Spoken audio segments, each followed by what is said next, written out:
Bonjour à toutes et bonjour à tous, ici c'est Marie Dobé et aujourd'hui on se retrouve pour un nouveau numéro des News de Marie. Et on commence avec celui qui sera intronisé au Hall of Fame, Rikishi. La branche chamande va être représentée puisque le père des Usos va être intronisé au Hall of Fame, donc bravo à lui. Et on continue avec ce qui s'est passé à Raw, où Daniel Bryan était en action et a gagné son match par disqualification vu que le Big Show est intervenu. Pareil pour Finn, Me, Mo, Ryback, où JJ Sécurité sont intervenus pendant son match contre Mr. Money in the Bank, Seth Rollins.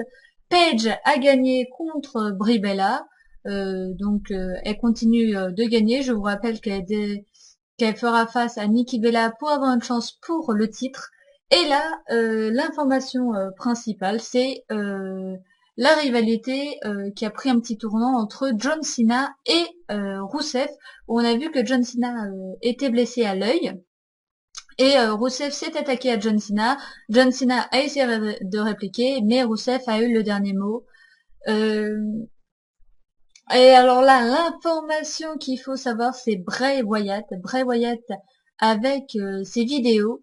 Et on murmure, il y a certaines des petites pensées comme ça qui penseraient que cette promo est à l'intention de mon Undertaker.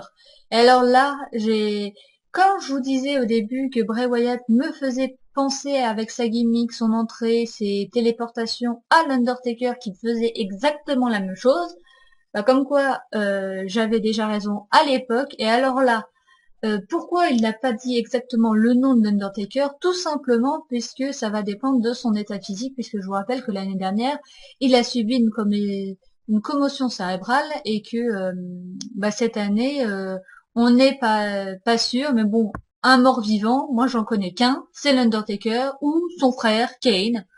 Donc, je mise sur l'Undertaker, voilà, je mise tout sur l'Undertaker, le retour de l'Undertaker, voilà, le hashtag Undertaker revient. Et celui qui était revenu, c'était notre champion. Et oui, il était là. Wouhou, le champion qui va pas défendre sa ceinture à WWE Fastlane. Et non, hein, trop d'efforts pour lui. Un mois après sa défense de titre, ce serait trop compliqué. Non, non, il était juste là pour passer un message, enfin surtout Paul Heyman, pour passer un message à ses deux futurs adversaires, à savoir ou Roman Reigns ou Daniel Bryan, en train de leur dire que aucun des deux n'avait de la chance et qui repartirait de WrestleMania toujours champion WWE poids lourd, puisque c'est le Conqueror, The Beast, Brock Lesnar. On a eu un match par équipe où rien ne va plus avec les Dust, puisque Cody alias Stardust est parti encore une fois. Alors information, le père va venir la semaine prochaine à Raw, donc peut-être pour essayer de rallier les deux frères ensemble, ou peut-être pour prendre position pour l'un d'entre eux. En tout cas, à l'heure d'aujourd'hui, rien ne va plus. Alors c'est vrai que, ironiquement, c'est vrai que la division par équipe est tellement représentée que pourquoi pas de dissoudre une équipe, c'est vrai. Hein. Hashtag ironie. Et après, nous avons eu alors là le retour de Sting. Sting qui a accepté le challenge de Triple H et il fera face à WWE Fastlane. Triple H, Sting sur un même ring. Et pourquoi? Tout simplement parce que ces deux-là, et là c'est gros comme une maison, vont s'affronter à WrestleMania. Donc là, franchement, c'est un combat que j'attends. Sting, Triple H. Franchement, ce Triple H, il aura combattu contre à peu près toutes les légendes et je trouve quand même que c'est du crédit à apporter à cet homme-là. Franchement, et il combat pas que des légendes, puisque rappelez-vous, l'année dernière, il avait combattu contre Daniel Bryan pour le mettre en avant, et je trouve ça bien. Après, nous avions un match où Tyson Kidd et Cesaro faisaient face aux champions, et ils les ont battus. Donc j'espère, je croise les doigts pour qu'ils euh, qu'ils aient un match de championnat pour les ceintures. Alors je ne pense pas qu'ils vont les récupérer puisqu'il y a The Ascension dans le coin. Quoique, d'après les rumeurs dernière en date, The Ascension, euh, on leur fait pas des louanges, on leur déballe pas le tapis rouge. Continuons avec Dean Ambrose qui continue toujours de battre Curtis Axel qui a lancé son propre mouvement, le Axel Mania, pour qu'il soit à WrestleMania. Donc le pauvre, il job toujours, et Roman Reigns qui continue toujours de gagner. Ça, vous en avez l'habitude. Main Event, à l'heure où j'enregistre cette vidéo, n'a toujours pas été diffusé, donc je trouve ça dommage même s'il se passait pas grand chose storylinement, je trouve ça dommage quand même qu'on n'ait pas Main Event. Là, et on est samedi, il est midi 18 si vous voulez tout savoir, et toujours pas de Main Event disponible. Je trouve ça dommage qu'il soit en retard, et parce que bref, même s'il se passait pas grand chose, c'est toujours bien de le voir. Donc on passe directement à SmackDown où Bray Wyatt a de nouveau battu R-Truth. La vérité malheureusement ne l'a pas emporté sur les ténèbres de Bray Wyatt. Bray Wyatt qui nous a toujours fait sa petite promo à l'intention, et là je vous le dis, c'est l'Undertaker même. Si le nom n'est pas évoqué, tout le monde pense que c'est lui, et franchement, j'espère qu'il va revenir. Alors malheureusement pour WWE Fastlane, comme il y a le retour de Sting, même s'il n'est pas en action et que ce sera juste un segment, je pense pas qu'ils vont refaire revenir les deux. Donc à moins la semaine prochaine, l'Undertaker, ou juste après WWE Fastlane. On espère, on croise les doigts. En tout cas, Paige, elle, s'en est sortie face à Summer Rae.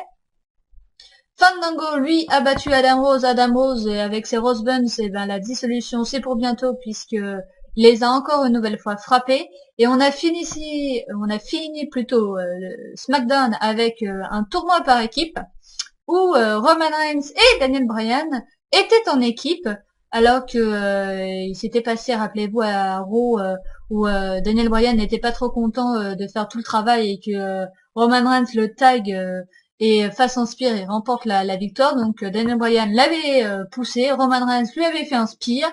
Bref, ça n'allait pas trop. Donc ils ont commencé avec The Miz, mon Mizu, et sa doublure, qui n'est plus sa doublure, qui est devenue son assistant personnel, Damien Mizdo. Match assez vite remporté, match assez court, mais finalement qui était bien. Par contre, le second match contre les Usos, mais c'était lent, c'était chiant, c'était inutile.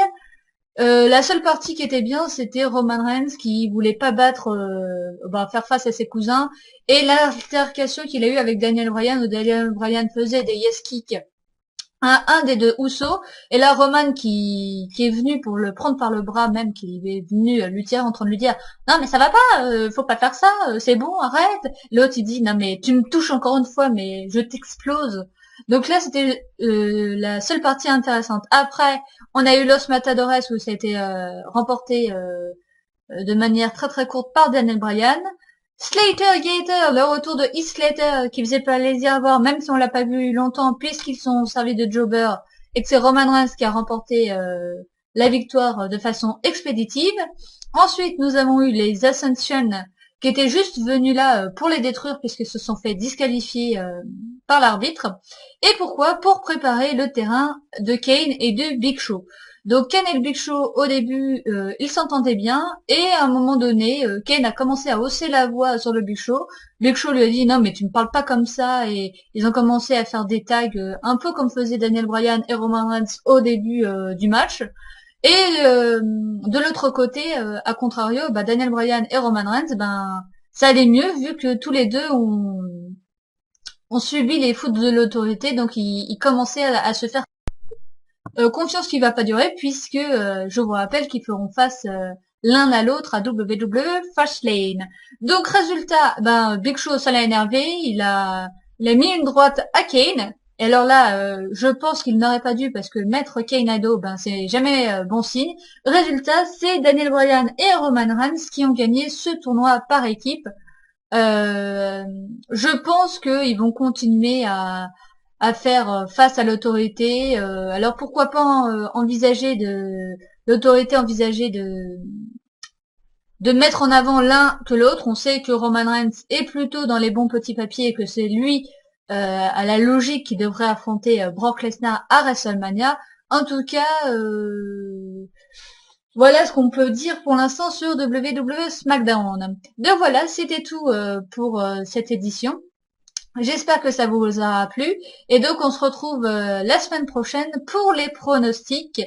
Et je pense maintenant que je ferai plus les news pendant les pronos ni les débriefs.